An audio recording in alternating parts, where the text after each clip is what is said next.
To be sustained through the marathon of caregiving, it is important that parents attend to their own needs, but are also supported in the process of doing so. In this video, we're very fortunate to hear from 3 parents, 3 fathers who are caring for their children. Their lessons, their stories could enrich somebody's life.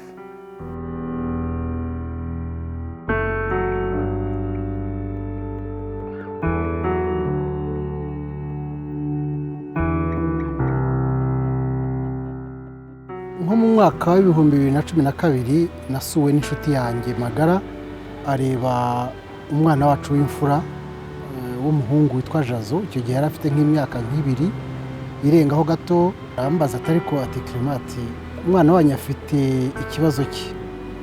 Kuko twari tuzi ko ari umurokore cyane ndetse anabikabya. Tuti kandi ubwo weretswe ntabwo uri buburi ikintu muvugaho.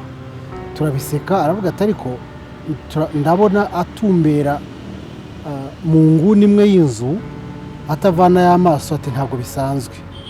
Dusa naho tubiseka ariko tugwa mu kantu gatoya. Hanyuma nyuma uko abantu bagenda bamubona, nza kubona ko kwibwira yuko afite ikibazo cyo bita autisme. Autisme akaba ari ikibazo cyo kenshi umwana bakivukana, aho umwana adatuza, umwana ageraho ku myaka nk'umwe n'igice 2 agatakaza ijwi, ntiyogere kuvuga, ibintu bimwe adashobora kubyikoresha nko kwijyana, kwituma no kwihanagura, ndetse adatuza, aba afite imbaraga nyinshi, ndetse arakara ubusa, navuga ibintu bimeze nko gutomboka. Ibyo byose bikaba ari byo twagiye tubona kugeza aho twabarije n'abaganga abari babishoboye, kuko ni bake cyane mu Rwanda bari babizi, n'ubu bari cyari bake. Tuza kugeza aho twakoreye igenzura ry'abantu babifitemo ubumenyi, batubwira ko ari cyo kibazo cya autism. I happen to have a daughter with Down syndrome that I'm living with here. But my story started in 2004 when I was still in Lesotho. I was working for the UN office in Lesotho, and my wife was pregnant at the time. And 8 months into the pregnancy, she started feeling the labor pains, and I had to run to try and get the UN nurse to come and examine her. Upon examination, the nurse said, no, the baby is on the way, and that was 1 month early. So unfortunately, living in Lesotho, we did not have a hospital that could accommodate premature babies, because there were only 2 incubators in the country. So we had to run to Bloemfontein, which was the nearest city in South Africa, to have the baby delivered. I was told by the doctors that your daughter had a problem with the heart. That was the first issue that they told me. And we said, okay, what can we do about it? They said, no, you have to make sure that we will have to do further examination, upon which they said she has a hole between the left and right ventricles, and that hole could only be fixed surgically. The following day, the 3rd day now, I was actually surprised to be taken aside. I was still in the hospital, but I was taken aside from my wife to be told that, look, your daughter also has Down syndrome, and it's a developmental syndrome that will inhibit her ability to operate normally in life. She will have lower mental capacities than the rest of her peers. Namenye ko umwana wanjye yavukanye ubumuga igihe akimara kuvuka muri 2008 mu kwezi kwa gatandatu, ubwo yakimara kuva kwa muganga.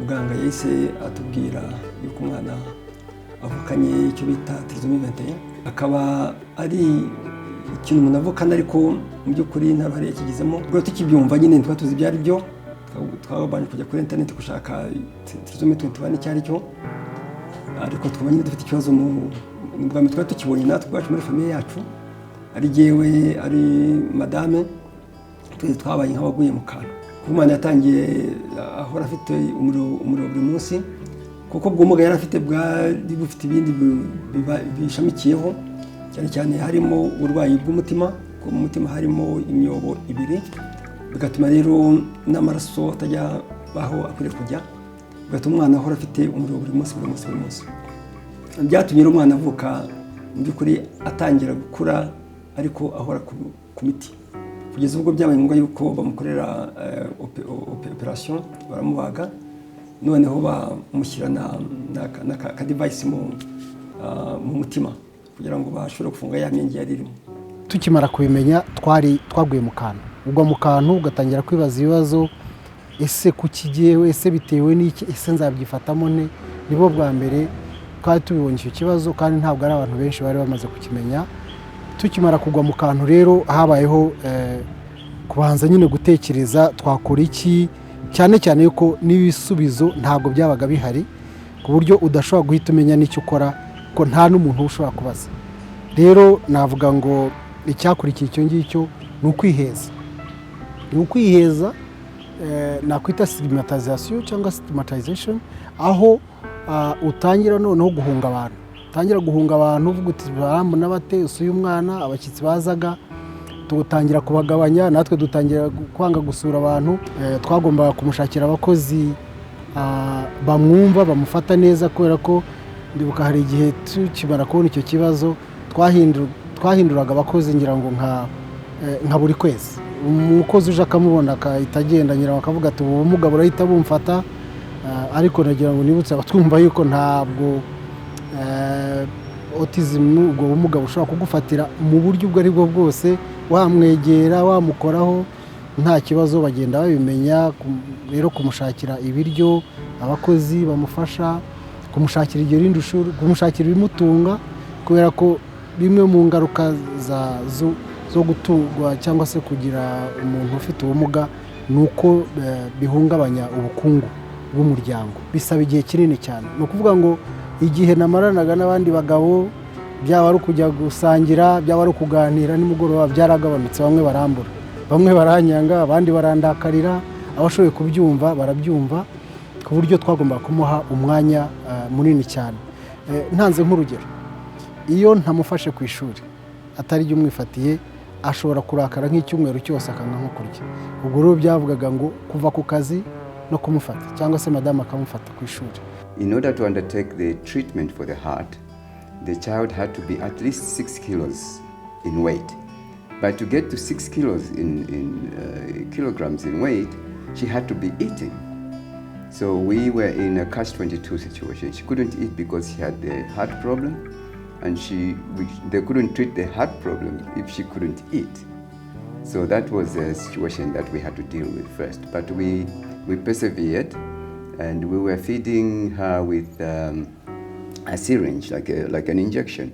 So you put food in the syringe, and then you inject it into her. That's the only way she could eat. So we were going to the hospital every week for the next 5 months, until a point came when the doctor said, look, this girl will drown in her own blood if we don't operate, because the blood moves from the body and goes through the left ventricle to the right ventricle and back into the body before it's even oxygenated. So she was actually, the blood was circulating that was already deoxygenated, so they had to operate.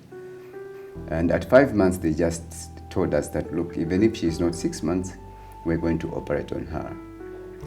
We were waiting for the surgeon, who was different from the cardiologist, to undertake the operation. But the surgeon had to be mentally ready to operate on a 5-month-old baby.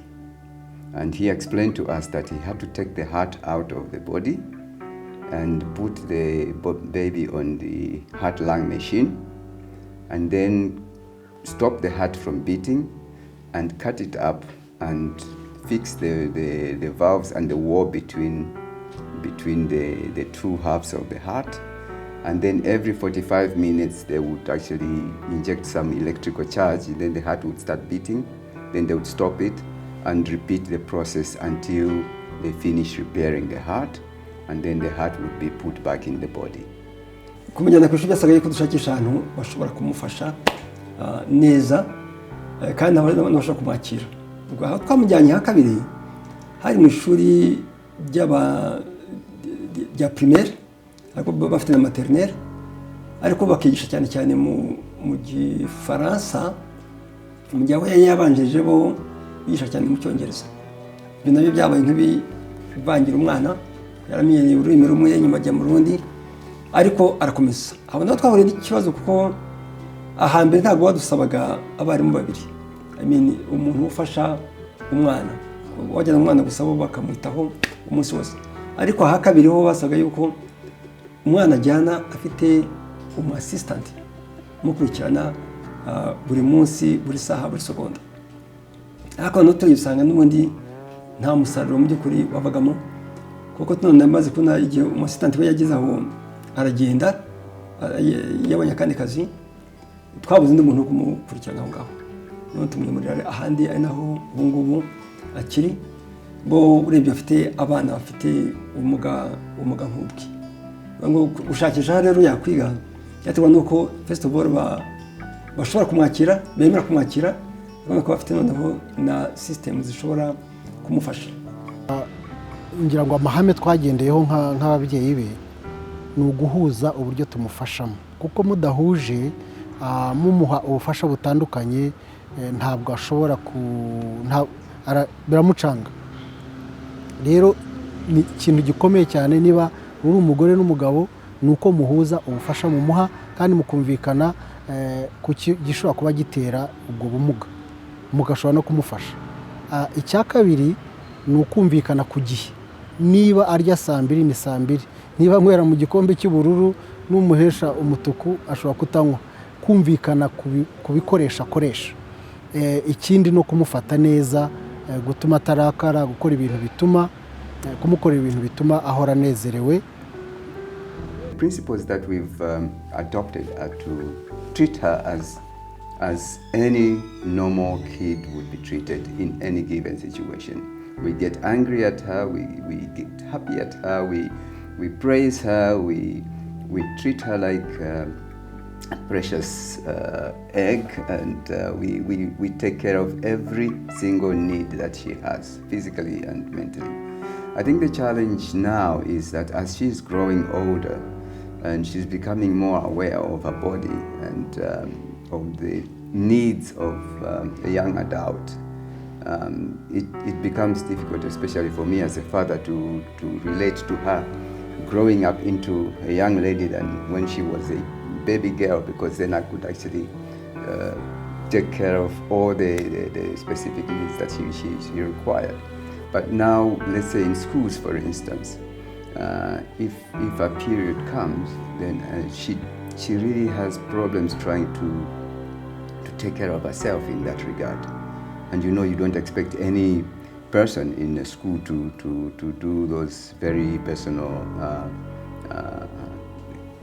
personalized care, if I may. So that's a challenge, and we try by all means to make sure that we have somebody we trust in a school that we can call upon if such a thing happens, and they can call us whenever such happens. But it's been a challenge in that regard, and I think for me personally, I think in Africa we still lack those facilities to make sure that we have all the required care that people like her. Umwana twamfasha nk'abandi bana, nubwo yaravutse afite ubumuga ariko twamfasha nk'abandi bana, uvuga ko ibyo twakoraga abandi bana bose nawe twabimukoreye. Umuntu agiye kugiye cyo kujya mu kiburamwaka, twaramujyanye n'ubundi, yego akigiyemo akereho gatoya, kuko ubumuga yari afite batumye no gukura bigenda gahoro, guhaguruka kugenda byagiye bifata igihe, none no gutangira kujya mu ishuri cy'iburamwaka nabwo yatinzeho gatoya ageze mu myaka nk'itanu nibwo yatangiye nasari tujyana mu ishuri ryiza rwose hamwe n'abandi bana ariga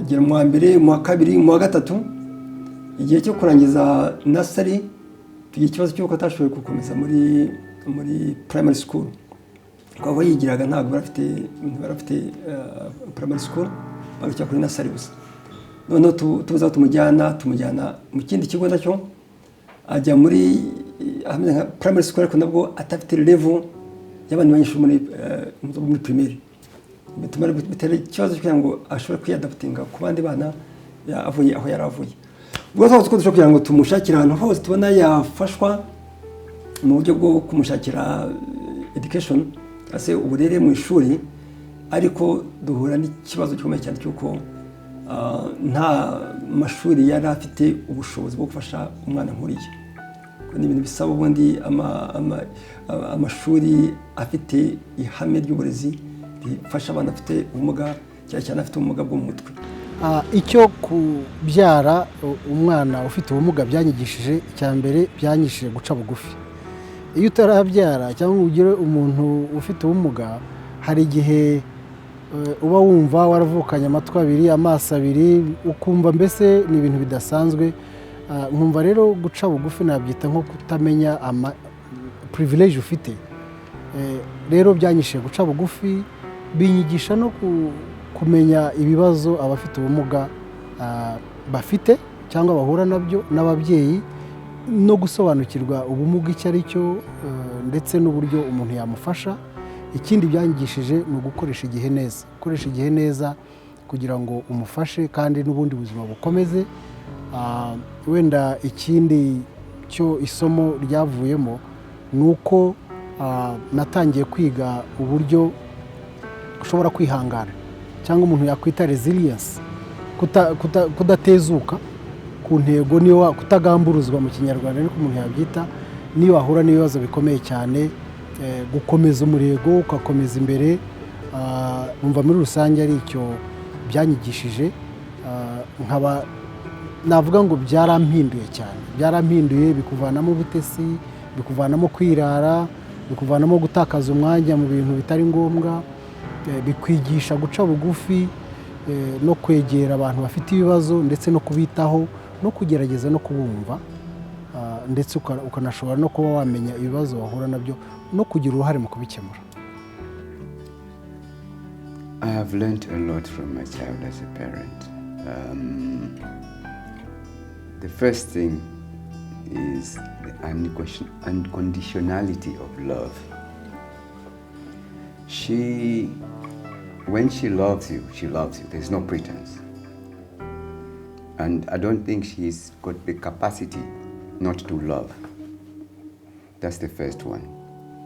And the second one, of course, is trust, because I'm the father. But I also learned from her how you can actually trust someone totally with your entire being and life. The third thing she has taught me, and this goes with a lot of parents, with kids with Down syndrome, is